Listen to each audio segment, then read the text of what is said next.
Hello everyone, welcome to channel learn with ease. आज का topic है dissolution of a partnership firm, जिसमें हम सॉल्व करेंगे question number 32 chapter 7 TS Grewal की बुक से class 12 accounts. Online sessions, online classes के लिए आप मुझे इस नंबर पर व्हाट्सएप कर सकते हो अपना नाम और क्लास। अगर आप टीएस ग्रेवाल के साथ साथ डीके गोयल बुक को भी फॉलो कर रहे हो और सॉल्यूशंस ढूंढ रहे हो तो इसी चैनल की प्लेलिस्ट को क्लिक करो, आपको न्यू एडिशन के सॉल्यूशंस अपलोडेड मिलेंगे। साथ में ही कम्युनिटी सेक्शन में एमसीक्यूज मिलेंगे क्विज की फॉर्मेट में और एमसीक्यूज के सॉल्यूशन शॉर्ट्स में। तो बहुत कुछ है चैनल पर, विजिट द चैनल। अच्छा लगे तो शेयर और सब्सक्राइब जरूर करना। 3 पार्टनर है ABC, profit sharing ratio equal partners हैं, तो 1:1:1 है। 31 मार्च 2024 की आपको बैलेंस शीट दी गई है और ये अपनी फर्म को डिसॉल्व कर रही है। एसेट्स और लाइबिलिटीज को किस तरह से बेचा गया, पेमेंट की गई, वो सारी इंफॉर्मेशन दी है। आपको बनाना है realisation account, partners capital account, cash account, और ये दिखाना है कि किस तरह से पार्टनर्स के अकाउंट को सेटल किया गया। तो ये सभी चीजें कैसे दिखाओगे? सबसे पहले आप बनाओगे रियलाइजेशन अकाउंट, उसके बाद पार्टनर्स कैपिटल अकाउंट और लास्ट में कैश अकाउंट। तो ये सीक्वेंस, इसी सीक्वेंस में ही आपको अकाउंट बनाना है। ऐसा नहीं है कि पहले आप कैश अकाउंट का फॉर्मेट बना दो, फिर पार्टनर्स का, फिर रियलाइजेशन, ऐसे नहीं। एक सीक्वेंस है, उसी को ही फॉलो करना है। अगर आपने इस सीक्वेंस में नहीं बनाए अकाउंट्स तो आपके मार्क्स डिडक्ट हो सकते हैं। तो रियलाइजेशन अकाउंट में सबसे पहले हम डेबिट साइड पे लिखेंगे सारी एसेट्स, वो एसेट्स जो हम कैश में कन्वर्ट कर सकते हैं, अदर देन कैश और बैंक बैलेंस।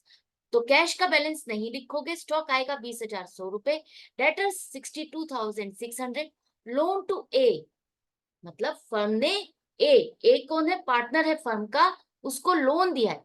फर्म ने पार्टनर को लोन दिया, तो एक तरह से ये एसेट तो है, लेकिन जो भी ट्रांजैक्शन पार्टनर से रिलेटेड है, लोन लेना देना, कैपिटल अकाउंट, ये सब कुछ आप रियलाइजेशन अकाउंट में नहीं लिखते।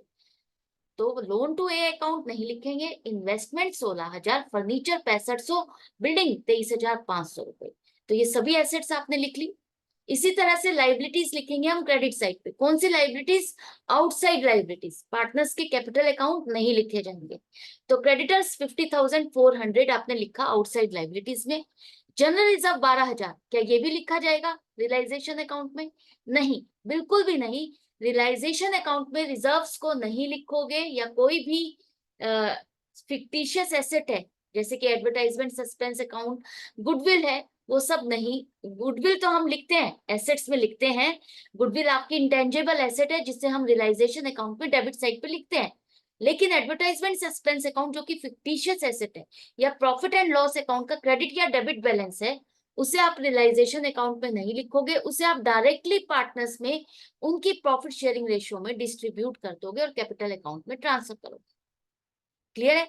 तो जनरल रिजर्व हम यहाँ नहीं लिखेंगे। अब बारी आती है कि हमने एसेट्स को बेचा तो हमें पैसा कितना मिला, वो आप कहाँ लिखोगे? क्रेडिट साइड पे। इन्वेस्टमेंट्स, इन्वेस्टमेंट्स की हमने वैल्यूएशन की है 18,000, जो हमारी इन्वेस्टमेंट्स है 16,000 की, उसकी वैल्यूएशन लगाई गई 18,000, और उसे खरीद लिया है ए ने। ए पार्टनर है फर्म का, उसने हमारी इन्वेस्टमेंट्स, फर्म की इन्वेस्टमेंट्स को खरीद दिया। क्या उसने पेमेंट कर दी है? नहीं, पेमेंट तो नहीं मिली। तो हम क्या करेंगे? उसके कैपिटल अकाउंट को ही डेबिट करेंगे ना, कि हमें इसका पैसा लेना है। हमें इन्वेस्टमेंट्स जो हमने इसको बेची है, इसका पैसा नहीं मिला, तो फर्म को इसका पैसा लेना है। तो बाय एज कैपिटल अकाउंट 18,000। जरूरी नहीं है जो आपको एसेट बेच करके पैसा मिलेगा वही आप यहाँ पर लिखोगे। अगर किसी पार्टनर ने टेक ओवर की है, किसी पार्टनर ने कोई एसेट खरीदी है और उसकी पेमेंट नहीं मिली, तो भी लिखोगे, या किसी और को बेचा है तब भी आप यहाँ पर लिखोगे। अब इसके बाद नेक्स्ट आ रहा है कि आपने फिक्स्ड एसेट्स 29,700 रुपए में बेच दी और पैसा मिल गया। तो फिक्स्ड एसेट्स में क्या आएगा? बाय कैश अकाउंट लिखो। फिक्स्ड एसेट्स का मतलब है आपकी बिल्डिंग और फर्नीचर, ये दोनों चीजें आपने बेच दी जिसके लिए आपको 29,700 रुपए मिले। कंफ्यूज मत होना कि फिक्स्ड एसेट तो यहाँ पर कोई लिखी ही नहीं। तो फिक्स्ड एसेट्स कौन सी आ गई यहाँ पर? तो फिक्स्ड एसेट का मतलब है बिल्डिंग और फर्नीचर, ये दोनों चीजें आपने बेची और 29,700 रुपये आपको मिल गए। नेक्स्ट है आपने डेटर्स और स्टॉक को भी रियलाइज कर लिया, दोनों को मिला करके आपको 80,000 रुपए मिले। स्टॉक और डेटर्स दोनों मिला करके बेचने पर डेटर्स से पेमेंट और स्टॉक को बेचने पर जो पैसा मिला वो टोटल बनता है 80,000 रुपए। तो स्टॉक एंड डेटर्स से मिला 80,000। तो ये टोटल हो गया आपका एसेट्स को बेच करके 1,09,700 रुपए। 1,09,700 रुपीज आपको मिल गए। क्लियर है? तो अब चेक करो क्या सारी एसेट्स कवर हो गई? स्टॉक डेटर्स हो गए दोनों कवर, इन्वेस्टमेंट हमने ए को बेच दी, फर्नीचर और बिल्डिंग ये भी हमारी कवर हो गई, सभी एसेट्स कवर हो गई। गुड है। अगर कोई एसेट के बारे में इंफॉर्मेशन नहीं है और कोई एसेट रह जाती है जिसके बारे में आपने रियलाइजेशन की इंफॉर्मेशन नहीं लिखा कि हमने उसको बेचा तो पैसा मिला या नहीं मिला, तो आपको जरूर से चेक करना है। अगर कोई एसेट छूट गई है तो आपको उसको बुक वैल्यू पर लेकर चलना है कि आपने उसको बेचा और उतना पैसा मिल गया। मान लेते हैं कोई भी एसेट है, यहाँ पर ऑफिस इक्विपमेंट और भी लिखा होता और उसके बारे में कोई इंफॉर्मेशन नहीं होती तो हम यही मान के चलते कि ऑफिस इक्विपमेंट को आपने 10,000 रुपए लिखा है तो 10,000 रुपए में बेचा और उतने पैसे मिल गए। ये थी बात टेंजिबल एसेट से रिलेटेड, जिसे हम टच कर सकते हैं, देख सकते हैं। अगर कोई ऐसी ही एसेट इंटेंजिबल होती जिसे हम टच नहीं कर सकते, देख नहीं सकते, लेकिन वो एसेट है, जैसे कि गुडविल है, कॉपीराइट है, पेटेंट, सॉफ्टवेयर, अगर वो यहाँ पर दिया होता और उसको बेचे करके कितना पैसा मिला वो क्वेश्चन में नहीं दिया, तो हम यही मान के चलेंगे कि उनकी नील वैल्यू है, उनको बेचने पर हमको कुछ नहीं मिला। तो ये जो दो डिफरेंसेस हैं आपको ध्यान रखने हैं, नया चेंज है। बार बार आपको क्वेश्चंस में मैं बताती रहती हूँ कि टेंजिबल एसेट है, कोई एसेट है जिसके बारे में इंफॉर्मेशन नहीं दी, तो आपको ये मान के चलना है कि उसको बुक वैल्यू पर, जो बैलेंस शीट में आपने वैल्यू दिखाई है, उतने पर आपने बेचा और वो पैसा मिल गया। लेकिन कोई इंटेंजिबल एसेट है, उसके बारे में इंफॉर्मेशन नहीं दी कि उसको बेच करके आपको पैसा मिला या नहीं मिला, तो आपको नील वैल्यू लेके चलना है कि उसको बेच करके आपको कुछ भी नहीं मिला। क्लियर है? अब बारी आती है लाइबिलिटीज की। लाइबिलिटीज में एक्सपेंसेस आपके 1,300 रुपए हो गए, तो 1,300 रुपए का खर्चा एसेट को बेचने, लाइबिलिटीज को पेमेंट करने में जो भी आपका खर्चा हुआ, कमीशन, ब्रोकरेज, लेबर, जो भी आपको देना पड़ा, वो 1,300 रुपए का खर्चा आप डालोगे। क्रेडिटर्स ने कल क्रेडिटर्स की पेमेंट के लिए लिखा है कि आपको 800 रुपए का डिस्काउंट मिला। क्रेडिटर्स अलाउड डिस्काउंट ऑफ ₹800, मतलब क्रेडिटर्स को जो पेमेंट आपको 50,400 रुपए करनी थी, उन्होंने आपको डिस्काउंट दिया। ध्यान है ना, जब भी हम पेमेंट करते हैं, परचेज करते हुए पेमेंट करते हैं तो हमें डिस्काउंट मिलता है, तो वो हमारे लिए फायदा होता है ना। इसी तरह से क्रेडिटर्स को पेमेंट करते हुए आपको 800 रुपए का डिस्काउंट मिला, तो 50,400 में से 800 रुपए माइनस करके आपने कितने की पेमेंट की? 49,600 की पेमेंट की है। तो ये 800 रुपए ऐड नहीं करने, आपको माइनस करने हैं, हमने कम पेमेंट की। इसके बाद यहाँ पर आ रहा है कि 1,500 रुपए का एक पोस्ट डेटेड चेक है। 1,500 रुपए का पोस्ट डेटेड चेक का मतलब है जिसकी डेट आपने 1 महीने 2 महीने की आगे की डाली हुई है, और उसे आप बैंक में तभी डाल सकते हो जब उसकी डेट आएगी। उसकी डेट आएगी तभी आप उसको बैंक में जाकर के पेमेंट ले सकते हो, रियलाइज हो सकता है, उसके अकाउंट से इतना पैसा निकल सकता है।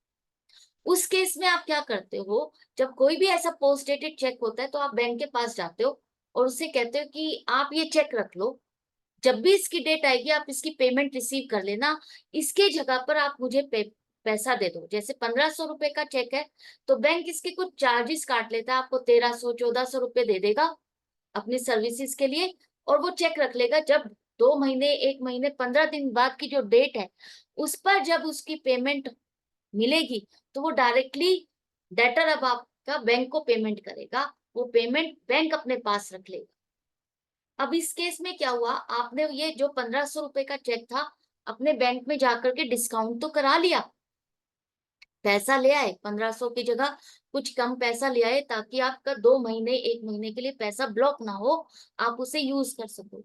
लेकिन ये चेक डिसोनर हो गया। एक्सेप्टर जो था, जो इसको जिसने ये आपको चेक दिया था, वो इंसॉल्वेंट हो गया और उसने पेमेंट नहीं की फर्म को। तो अब ये लाइबिलिटी किसकी हो गई? आपकी हो गई। आप जाकर के बैंक को पेमेंट करोगे क्योंकि आपने बैंक से ये पैसा ले लिया, एक तरह से आपने वो चेक गिरवी रखा। सुना है ना आपने, गिरवी रखा और उसकी जगह अपनी एसेट को बैंक के पास रखा और उसकी जगह पे पैसा उठाया। तो अब वो तो पैसा आपको वापस रिटर्न करना होगा, और वो चेक वापस लेकर आओगे, क्योंकि बैंक को वो पैसा नहीं मिला उस डेटर से, वो डिसोनर हो गया। तो ये लाइबिलिटी अब आपकी आ गई। जैसे हमने क्लास 11 में बीआर का और बीपी का चैप्टर पढ़ा था, बिल्स वाला चैप्टर पढ़ा था। उसमें क्या होता है, अगर बिल डिसऑनर हो जाता है तो आपकी लाइबिलिटी हो जाती है कि आप बैंक को पे करो और डेटर से आपको पेमेंट मिलेगी। हाँ, तो डेटर से पेमेंट आपको मिलेगी नहीं, वो पूरा इंस्टॉलमेंट हो गया, उससे कुछ भी पेमेंट नहीं मिलती। तो ये 1500 रुपए अब जो लाइबिलिटी अराइज हो गई वो आपको पे करनी होगी। तो लाइबिलिटी है तो हम कहाँ लिखेंगे, पेमेंट करेंगे, बैंक को पेमेंट करनी है तो बैंक ही लिखोगे 1500 रुपए। ये सारी पेमेंट करने के बाद अब बारी आती है कि हम चेक करें कि हमें प्रॉफिट हुआ या लॉस हुआ। क्रेडिट साइड का टोटल ज्यादा है तो लॉस होगा, डेबिट साइड का टोटल ज्यादा है तो लॉस होगा, और क्रेडिट साइड का टोटल ज्यादा है तो प्रॉफिट होगा। हमारा क्या आ रहा है, लॉस आ रहा है 3000 का, इसका मतलब डेबिट साइड का टोटल ज्यादा है। तो 3000 का लॉस है, जिसे हम इक्वल पार्टनर्स है तो 1:1:1 की रेशो में बांटेंगे, तीनों को मिलेगा 1-1000, 1:1:1 की रेशो है। तो लॉस है तो तीनों पार्टनर्स के अकाउंट क्या करोगे, डेबिट करोगे, और रियलाइजेशन अकाउंट आपका क्रेडिट होगा। टोटल इस साइड का ज्यादा है, इक्वल करने के लिए आपको यही लिखना है क्रेडिट साइड पे, एंड में लिखो टोटल, रियलाइजेशन अकाउंट आपका कंप्लीट हो गया। पार्टनर्स कैपिटल अकाउंट में आ जाओ। अब आपके पास क्रेडिट साइड पे लिखना है, क्योंकि ओपनिंग बैलेंसेस क्रेडिट बैलेंस है, तो क्रेडिट साइड पे लिखो 40,000, 25,000, 15,000। अब किसी पार्टनर ने कोई एसेट या लाइबिलिटी को टेक ओवर किया है, रियलाइजेशन अकाउंट पे चेक कर लो, नहीं, किसी भी पार्टनर ने नहीं किया। रियलाइजेशन का जो लॉस है वो डेबिट साइड पर पोस्ट कर दो 1-1000 रुपए। हाँ, ए ने इन्वेस्टमेंट्स को टेक ओवर किया था, डेबिट साइड पे लिखो 18,000। बाय रियलाइजेशन अकाउंट 18,000 ए ने हमारी इन्वेस्टमेंट्स को खरीदा था, भूल गए ना, तो इसको लिखना है आपको डेबिट साइड पर, रियलाइजेशन का लॉस 1-1000 रुपए, ये पोस्ट करो। सब कुछ करने के बाद जनरल रिजर्व जो बच गया है आपका बैलेंस शीट में, इसको बांट दो तीनों पार्टनर्स में। इक्वल पार्टनर्स है तो 12,000 के 3 हिस्से करोगे तो 4-4 हजार तीनों को मिलेंगे। रिजर्व है, प्रॉफिट का एक हिस्सा है, तो इन तीनों के अकाउंट आप क्रेडिट करोगे। अब बारी आती है कि हम देखें कि किसको कितनी पेमेंट करनी है। क्लोजिंग बैलेंस नहीं निकालोगे, अब फाइनली पेमेंट करोगे, तो कैश अकाउंट आपका यहाँ पर है, तो कैश अकाउंट से ही हम पेमेंट दिखाएंगे। तो कैश अकाउंट 25,000, 28,000, 18,000, तीनों के अकाउंट क्लोज हो गए, सेटल हो गए, हमने इस तीनों को पेमेंट कर दी। और एंड में लिखो total, partners capital account close हो गया। कैश अकाउंट में आ जाओ, डेबिट साइड पर लिखो, ओपनिंग बैलेंस डेबिट बैलेंस है तो डेबिट साइड पर ही लिखोगे 3700। एसेट को बेच करके जो पैसा मिला वो भी आप डेबिट साइड पे लिखो 1,09,700 रुपए। रियलाइजेशन अकाउंट में लिखा है ना आपने, आपको एसेट को बेचकर कितना पैसा मिला। इसी तरह से लाइबिलिटीज की हमने पेमेंट की 52,400, कहाँ लिखोगे, पेमेंट साइड पे, क्रेडिट साइड पे। तीनों पार्टनर्स की पेमेंट आपने की, वो आपको लिखनी है, लेकिन उससे पहले बैलेंस शीट में आपके आ रहा है loan to A. Loan to A asset side पर आ रहा है आपका लोन टू ए। फर्म ने जो ए को लोन दिया था उसको हम अलग से शो करते हैं, उसका अकाउंट अलग बनता है। रियलाइजेशन अकाउंट में आपने नहीं दिखाया उसको, तो क्या आप उसको ऐसे ही छोड़ दोगे, कैपिटल अकाउंट में भी नहीं दिखाया, तो जो ए ने फर्म से लोन लिया है वो भी तो हमें पेमेंट रिसीव करनी है। तो कैपिटल से पहले जो भी पार्टनर से आपने लोन लिया या दिया है उसकी पेमेंट की जाती है, उसको सेटल किया जाता है। तो पार्टनर्स को पेमेंट करने से पहले हम लोन का देखते हैं, क्या पार्टनर ने लोन लिया या दिया है। हाँ, ए ने लोन लिया है तो उसकी पेमेंट आप पहले रिसीव दिखाओगे कि 10,000 रुपए आपने उससे रिसीव कर लिए, to loan to A's account 10,000 रुपए रिसीव कर लिए। अगर ये नहीं दिखाओगे तो आपका मैच नहीं करेगा, तो आपको ध्यान रखना है। अगर यहाँ पर लिखा होता नेसेसरी अकाउंट्स बनाओ, तब हम क्या करते, रियलाइजेशन अकाउंट बनाते, उसके बाद लोन टू ए अकाउंट बनाते, फिर पार्टनर्स कैपिटल अकाउंट और लास्ट में कैश अकाउंट। लेकिन यहाँ पर लिखा है सिर्फ realisation account, partners capital account और कैश अकाउंट, तो हमने इसलिए 3 अकाउंट यही बनाए। अब पार्टनर्स की तीनों की पेमेंट जो आपको करनी थी, जो दिखाया है वो पार्टनर्स कैपिटल अकाउंट से वो पेमेंट दिखा दो। अब चेक करो क्या क्लोजिंग बैलेंस आ रहा है, क्लोजिंग बैलेंस नहीं आना चाहिए, और दोनों साइड का टोटल मैच करना चाहिए। जब दोनों साइड का टोटल मैच करेगा, क्लोजिंग बैलेंस नहीं आएगा, तभी आपका क्वेश्चन परफेक्ट और कंप्लीट होगा, करेक्ट होगा। अगर क्लोजिंग बैलेंस आ गया तो इसका मतलब कहीं ना कहीं आपने मिस्टेक कर दिया। तो आपको चेक करना है इसी तरह से कि क्लोजिंग बैलेंस नहीं आए। ध्यान से क्वेश्चन को अटेम्प्ट करना है। प्रैक्टिस करते रहोगे तो डेफिनेटली आप करेक्ट ही करोगे, कहीं मिस्टेक नहीं करोगे, क्योंकि आपके कॉन्सेप्ट स्ट्रांग हो जाएंगे, आप कहीं नर्वस नहीं होगे। तो इसी तरह से प्रैक्टिस जारी रखना, मेरे साथ कनेक्टेड रहना। मिलते हैं नेक्स्ट वीडियो में नेक्स्ट क्वेश्चन के साथ। Good bye and take care.